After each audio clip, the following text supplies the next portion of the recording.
All water has a perfect memory and is forever trying to get back to where it was. ये line एक American novelist Tony Morrison द्वारा लिखी गई हैं।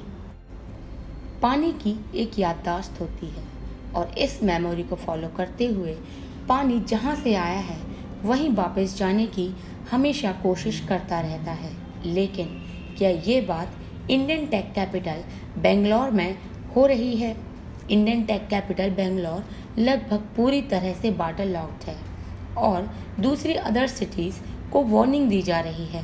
बेंगलोर के कुछ हिस्से जहां वेल्दी लिविंग पीपल्स रहते हैं या कहें बेंगलोर का पॉश एरिया है, आज फ्लड में है। आज बेंगलोर की इस कंडीशन के लिए क्या ये 2 से 3 दिन की बारिश जिम्मेदार है या इस हालात के लिए बेंगलोर ही नहीं दूसरी अदर बिग सिटीज़ का डेवलपमेंट और लैंड ग्रीड भी रिस्पॉन्सिबल है? बेंगलोर में कितनी ही टैंक्स और लेक्स को ख़त्म करके लैंड और इंफ्रास्ट्रक्चर तैयार किया गया है। ये लिस्ट तो बहुत लंबी है, लेकिन कुछ प्लेसेस के नाम मेंशन किए जा सकते हैं, जिनमें शोले टैंक जिसे आज फुटबॉल स्टेडियम बना दिया गया है, धर्माबुधी लेक जहां अब मेजेस्टिक बस स्टैंड बनाया गया है, सिद्धिकाते लेक जो अब केआर मार्केट है और सुभाष नगर लेक जो अब एक रेजिडेंशियल लेआउट है। इनकी लिस्ट तो बहुत बड़ी है।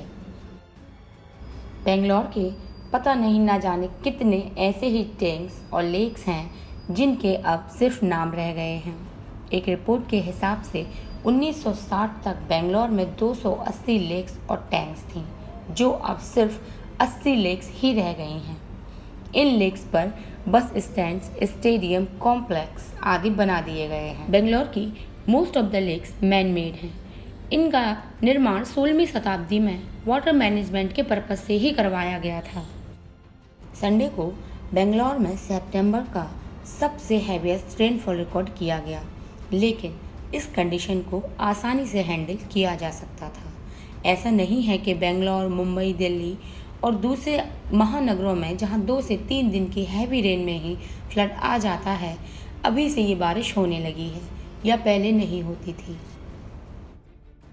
बेंगलोर आज जिस कंडीशन में है, इसे आसानी से हैंडल और कंट्रोल किया जा सकता था अगर ये सिटी और सिटी मैनेजर थोड़ा अलग तरह से और जिम्मेदारी के साथ अपना काम करते तो।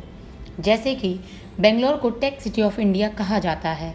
इस आईटी बूम से पहले बेंगलोर सिटी लेक, टैंक्स और पार्क्स का एक शहर हुआ करता था, जहां ये lake, tank, park interconnected channels द्वारा जुड़े रहते थे, जिससे पानी को अपना रास्ता आसानी से मिल जाता था। वाटर का कोई ऐसा प्रॉब्लम था ही नहीं, लेकिन सिटी डेवलपमेंट के केओस में लैंड प्राइसेस हाई किए गए, ज़्यादा लैंड की ज़रूरत बनती चली गई और कुछ डेवलपर की ग्रीड और ऑफिशियल कोलिजन का नतीजा है कि अंडर वाटर इरिगेशन और इकोसिस्टम में इतना रैपिड और ड्रास्टिक चेंज आया है। आज बेंगलोर में टैंक्स और लेक्स पूरी तरह से भरे हुए हैं, जिनमें से कुछ ऐसे वाटर टैंक और लेक्स हैं जिनके इंटरकनेक्टेड चैनल्स सभी तरफ से कंक्रीट से बंद कर दिए गए हैं, कुछ रोड बनाने के दौरान और कुछ हाई बिल्डिंग्स बनाने में। और कुछ लेक पूरी तरह से पॉल्यूटेड हो चुकी हैं क्योंकि इन लेक्स में रेजिडेंशियल एरिया का सारा सीवेज आता है। कुछ टैंक तो ऐसे हैं जिन्हें क्लीनिंग की ज़रूरत है, जो पूरी तरह से कूड़े कचरे से भरे पड़े हैं और उनकी वाटर होल्डिंग कैपेसिटी ना के बराबर है। इन टैंक्स को ड्रेन्स की ज़रूरत है जिससे कि इनकी वाटर होल्डिंग कैपेसिटी को बढ़ाया जा। इन सब के अलावा चेंजिंग रेनफॉल पैटर्न ने इन सारी कंडीशंस को और भी सीरियस बना दिया है, लेकिन छोटे छोटे चेंजेस से ही एक बड़ा परिवर्तन लाया जा सकता है। बेंगलोर ही नहीं, हर उस शहर या गांव में ध्यान देना होगा जहां 2 से या 3 दिन की बारिश में ही फ्लड आ जाता है।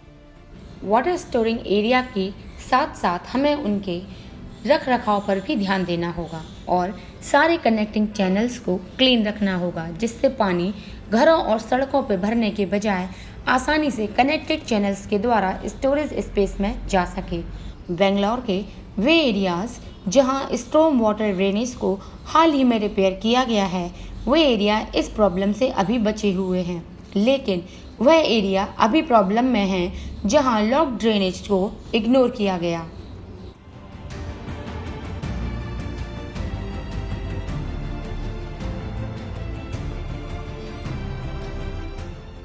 बेंगलोर की ये कंडीशन कोई स्पेशल या यूनिक नहीं है। हैदराबाद और दूसरे बड़े शहरों में लेक और टैंक्स का भी यही हाल है, जहां रेगुलरली वाटर लॉगिंग और फ्लैश फ्लड्स की प्रॉब्लम बनी रहती है, जहां 8 से 10 घंटे की बारिश में ही रोड्स फुल हो जाते हैं।